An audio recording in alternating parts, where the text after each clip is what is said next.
Bonjour à toutes et à tous, bienvenue sur cette nouvelle vidéo et aujourd'hui je vous parle de Thaïlande. Thaïlande évidemment, pays d'Asie du Sud-Est connu pour ses plages paradisiaques, la gentillesse de ses habitants, la culture, la gastronomie. Mais évidemment je ne peux pas résumer la Thaïlande à ces seuls critères-là qui sont évidemment importants. La Thaïlande c'est aussi une économie extrêmement dynamique.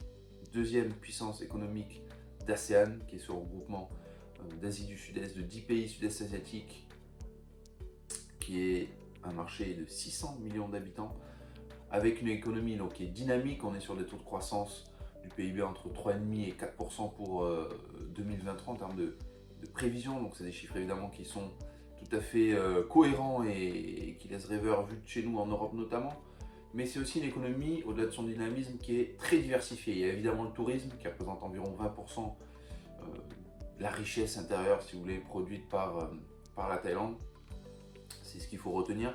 Mais ensuite, il y a tout le reste. Donc, il y a 80% du reste que sont notamment la création et la conception de composantes de pièces électroniques, de composantes électroniques, tout ce qui est industrie d'assemblage auto-moto pour des marques internationales, et aussi tout ce qui est agriculture, et notamment les cultures, tout ce qui est riz. La Thaïlande est dans le top 6 des premiers producteurs mondiaux de riz avec l'Inde, la Chine, le Bangladesh notamment. Et ces 6 producteurs représentent 75% de la production mondiale. Donc vous voyez, la Thaïlande, c'est vraiment une économie dynamique, on en parlait, avec des taux de croissance aux alentours de 4%, et très diversifiée au-delà du tourisme. Le tourisme, justement, je vais vous en parler. Donc en termes d'arrivée touristique en 2023, la TAT, Tourism Authority of Thailand, a fixé le nombre d'arrivées à environ 25 millions. Le chiffre sera très certainement dépassé parce que à juillet 23, il y avait déjà plus de 15 millions de touristes qui étaient venus en Thaïlande, notamment et principalement à Phuket. Donc ça c'est un point important et moi je l'ai constaté, je vous l'ai dit là, durant mon séjour en juin dernier. C'est principalement soutenu par les pays du Golfe, l'Inde, la Russie. J'en parlais encore avec mon partenaire sur place. Et donc quand on parle de tourisme, c'est pour ça que, étant sur place, je suis allé observer différents programmes. Il y en a notamment un qui a particulièrement capté mon attention. Je vous ai fait quelques brèves vidéos et interventions là-dessus précédemment, mais c'est un programme qui est dans la baie de Nai Ton, qui est en dessous de l'aéroport, une quinzaine de minutes de l'aéroport de Phuket, donc beaucoup plus proche par rapport à Patong ou même Phuket Town.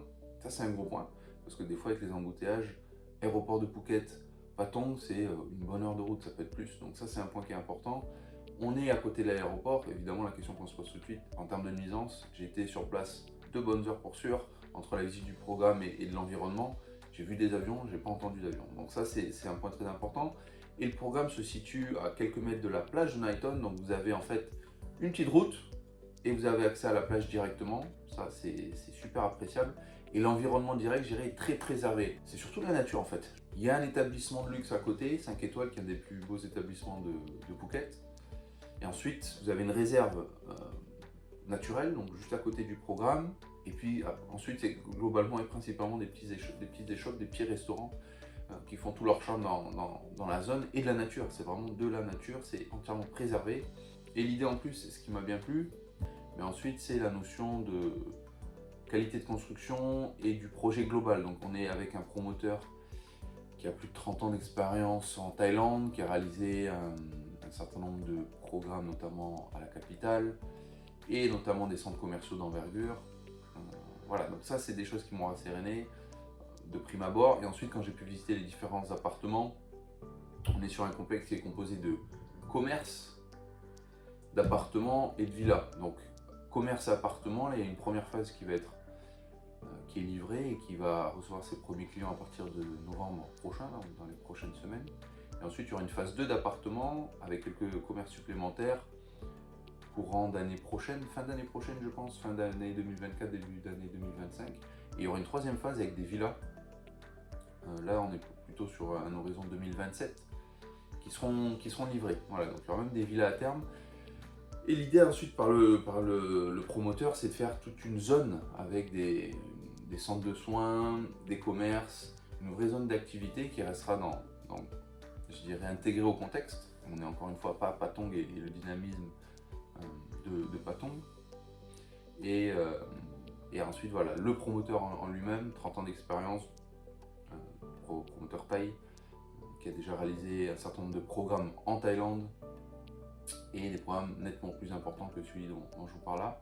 Et ensuite, quand j'ai pu visiter les appartements, voilà, on était vraiment sur des produits qui m'ont paru qualitatifs, standing 4 étoiles tel qu'on l'entend en Europe, en France.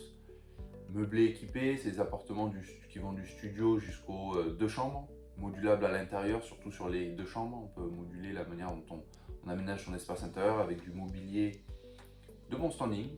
Et donc package meuble à chaque fois, que ça aille du studio jusqu'au l'appartement de chambre, avec des prix de l'ordre de 150 000 euros équivalent en euros pour le taille bas jusqu'à plus. J'ai plus les prix en tête sur les prix plafond, mais voilà, ça attaque aux alentours de 150 000 euros pour un studio d'environ 34-35 mètres carrés pour donner un ordre de grandeur.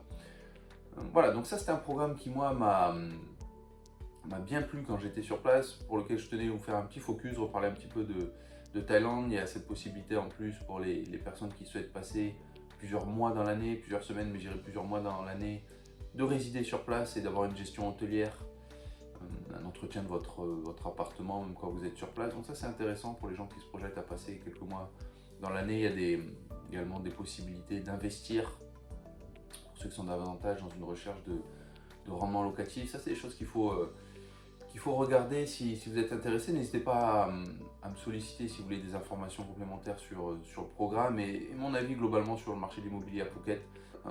Et puis je dirais, voilà, si vous avez des partages d'expérience aussi, n'hésitez pas à en faire part dans les commentaires. Et puis si tout simplement vous tirez de la valeur, je dirais, de cette vidéo, de mes vidéos, n'hésitez pas à mettre un pouce bleu et évidemment à souscrire, à vous inscrire, à vous abonner à la chaîne, mettre la petite cloche, comme ça vous avez les notifications sur les nouvelles vidéos.